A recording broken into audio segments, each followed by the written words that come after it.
कैसे टाटा ने दी टेस्ला को कड़ी टक्कर। क्या टाटा ने इंडिया में कर दिया टेस्ला का खेल खत्म? दोस्तों, इसमें कोई दो राय नहीं कि टेस्ला दुनिया की सबसे बड़ी कार कंपनी बनने के कगार पर है, लेकिन इंडिया में टेस्ला की हालत अभी मजबूत नहीं हुई है और इसके पीछे एक दो नहीं बल्कि कई वजहें हैं। और शायद आप ये बात जानते होंगे कि इंडिया में सबसे ज्यादा बिकने वाली इलेक्ट्रिक कार टाटा मोटर्स की नेक्सॉन ईवी है। जी हाँ, एक तरफ जहां भारत में टेस्ला अभी तक आ भी नहीं पाई है, वहीं दूसरी ओर टाटा ने यहाँ अपनी अच्छी पकड़ बना ली है।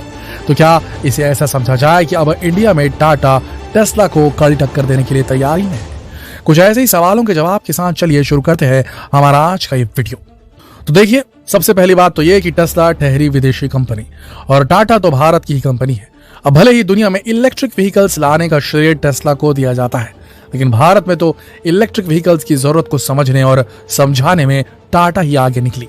अब जहां इंडिया में अब भी टेस्ला की कारों का इंतजार किया जा रहा है, वहीं टाटा ने अपने इलेक्ट्रिक कार भारत की सड़कों पर उतार भी दी है और आने वाले दिनों में और भी ज्यादा बेहतर फीचर्स के साथ इलेक्ट्रिक गाड़ियों को लाने की तैयारी में भी लगी हुई है। जी हाँ दोस्तों, जैसा कि हमने आपको पहले भी बताया कि भारत में सबसे ज्यादा बिकने वाली इलेक्ट्रिक कार टाटा कंपनी की ही है। तो अगर इसे आंकड़ों में समझे तो साल 2021 में इंडिया में टोटल 13,700 इलेक्ट्रिक कार सेल हुई, जिसमें से 11,600 कार अकेले टाटा मोटर्स की थी। आपको बता दें कि आंकड़े बताते हैं कि इंडिया के ईवी सेक्टर में, इलेक्ट्रिक व्हीकल सेक्टर में टाटा का शेयर 80% है। वहीं दुनिया भर में टाटा का ये शेयर 5% से बढ़कर 15% हो गया है। अब इससे ही साफ है कि टाटा कैसे भारत में टेस्ला को कड़ी टक्कर दे रही है। वहीं बात अगर टेस्ला के कारों की कीमत की करें तो जनाब, हम इंडियंस तो यही टेस्ला के नाम से भी तौबा कर लेंगे। जी, आपको बता दें कि अगर टेस्ला की बेसिक इलेक्ट्रिक कार भी इंडिया में आती है तो उसकी कीमत 60 लाख रुपए के करीब होगी, जो शायद इंडिया के ज्यादातर लोगों के बजट से बाहर की बात होगी। जबकि टाटा कंपनी की इलेक्ट्रिक कारें हम इंडियंस के लिए बजट फ्रेंडली है। टाटा की इलेक्ट्रिक कारों की बात करें तो ये 17 लाख की कीमत से शुरू होती है। अब टेस्ला के लिए इंडिया में जो सबसे बड़ी प्रॉब्लम है वो है उसके कारों के लिए चार्जिंग पॉइंट। जी हाँ, अब जैसा कि हम सब जानते ही हैं कि इलेक्ट्रिक कारों के लिए चार्जिंग पॉइंट कितना जरूरी है। ये चार्जिंग पॉइंट की प्रॉब्लम ही तो है जो ईवीज इलेक्ट्रिक व्हीकल्स के सक्सेस में रोड़ा बनी हुई है। लेकिन दोस्तों, टाटा ने जिस तेजी से इस पर काम किया है वो वाकई में काबिल तारीफ है। जी हाँ, टाटा ग्रुप इलेक्ट्रिक व्हीकल्स को बढ़ावा देने के लिए चार्जिंग स्टेशन के इंफ्रास्ट्रक्चर को बढ़ाने में भी पूरे जोर शोर से लगी हुई है। आपको बता दें कि टाटा ग्रुप की कंपनी टाटा पावर ने फिलहाल देश भर में 1000 इलेक्ट्रिक व्हीकल चार्जिंग स्टेशन चालू कर दिए हैं और इन चार्जिंग स्टेशंस पर हर तरह के इलेक्ट्रिक व्हीकल्स को चार्ज किया जा सकता है। कंपनी ने अपना सबसे पहला चार्जिंग पॉइंट मुंबई में लगाया था। वही फिलहाल 180 शहरों में टाटा के चार्जिंग स्टेशंस हैं, जो आने वाले दिनों में और बढ़ेंगे, क्योंकि टाटा पावर कंपनी जल्द ही पूरे देश में 10,000 चार्जिंग स्टेशन लगाने का प्लान बना चुकी है।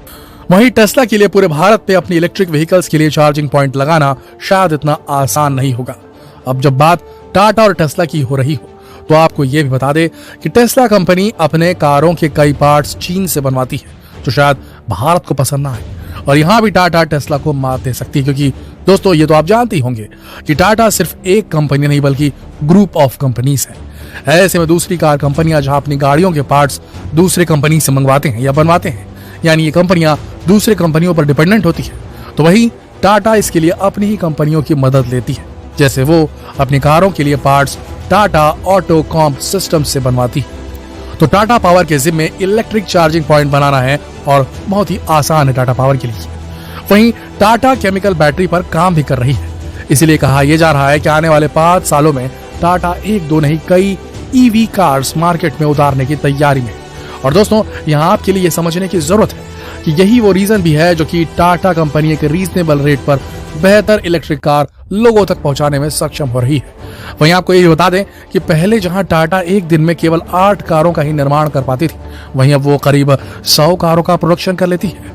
अब जरा इंडिया की सड़कों को देखें तो ये समझ में आ जाएगा कि क्या टेस्ला की कारें भारत की इन सड़कों को झेल भी पाएंगी, क्योंकि जानकारों की माने तो टेस्ला की कारों को विदेशी सड़कों के लिए ही डिजाइन किया गया था। ऐसे में अगर गलती से भी टेस्ला की कारें भारत की इन सड़कों पर उतर गई तो टेस्ला की बैंड बजा कर रख देंगे। वहीं कहा तो ये भी जा रहा है कि टेस्ला के कई फीचर्स भारत के दूर दराज वाले इलाकों में तो काम भी नहीं कर पाएंगे।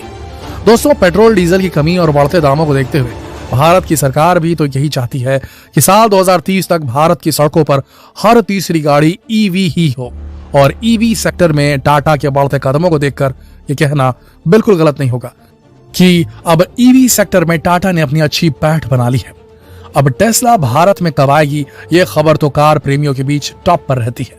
लेकिन दोस्तों, क्या इस वीडियो में बताए गए रीजंस को जानने के बाद आपको लगता है कि भारत को टेस्ला की जरूरत भी है? वैसे भी टाटा जल्द ही अपनी एक नई इलेक्ट्रिक कार टाटा एविनिया जल्द ही मार्केट में लाने वाली है, जिसके बारे में जानकारों का मानना है कि टाटा की इलेक्ट्रिक कार टेस्ला को कड़ी टक्कर देगी, क्योंकि इसमें कई ऐसी टेक्नोलॉजीज का इस्तेमाल किया गया है जो टेस्ला के सामने भी इसे फीका नहीं पड़ने देगी, या यूं कह लीजिए इसके सामने टेस्ला भी फीकी पड़ सकती है।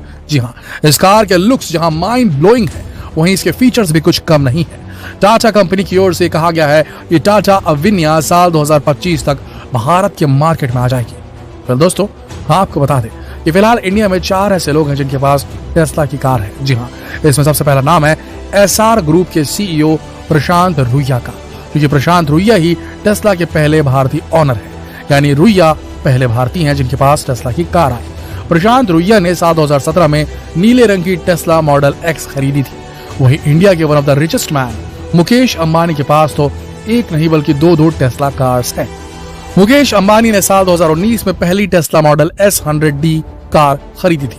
इसके बाद उन्होंने टेस्ला मॉडल X 100D खरीदी। वहीं तीसरी Tesla car Bollywood actor Ritesh Deshmukh के पास भी है, जो उन्हें उनकी पत्नी जेनेलिया डिसूजा ने गिफ्ट की थी। रितेश देशमुख के पास टेस्ला मॉडल X है। वहीं पूर्व मिस इंडिया पैसिफिक पूजा बत्रा के पास भी टेस्ला की कार है। उनके पास एंट्री लेवल की टेस्ला मॉडल 3 है। अब जब बात इलेक्ट्रिक कारों की हो रही है, तो चलिए जरा इसके इतिहास के बारे में भी जान ही लेते हैं। दुनिया की पहली इलेक्ट्रिक कार साल 1890 में तैयार की गई थी। इसका श्रेय जाता है विलियम मॉरिसन को। उन्होंने बैटरी से चलने वाली इलेक्ट्रिक कार को बनाया था। बाद में पोर्श कंपनी ने साल 1898 में P1 नाम से पहली इलेक्ट्रिक कार लॉन्च की। तो दोस्तों, उम्मीद है कि अब आप ये समझ गए होंगे कि भले ही टेस्ला भारत में आए ना आए, लेकिन टाटा है तो सब मुमकिन है। वैसे इलेक्ट्रिक कारों में आपकी फेवरेट कौन सी है, ये हमें नीचे कमेंट सेक्शन में लिखकर जरूर बताएं। साथ ही इस वीडियो को अपने जानकारों के साथ भी ज्यादा से ज्यादा शेयर जरूर करें, ताकि वो भी जान सके कि टेस्ला आखिर इंडिया आने में देरी क्यों कर रहा है और टाटा कैसे टेस्ला को टक्कर देने की तैयारी करके बैठा है। कल फिर मिलते हैं एक और दिलचस्प वीडियो में। तब तक के लिए आप सबका इस वीडियो के अंत तक बने रहने के लिए दिल की गहराइयों से धन्यवाद।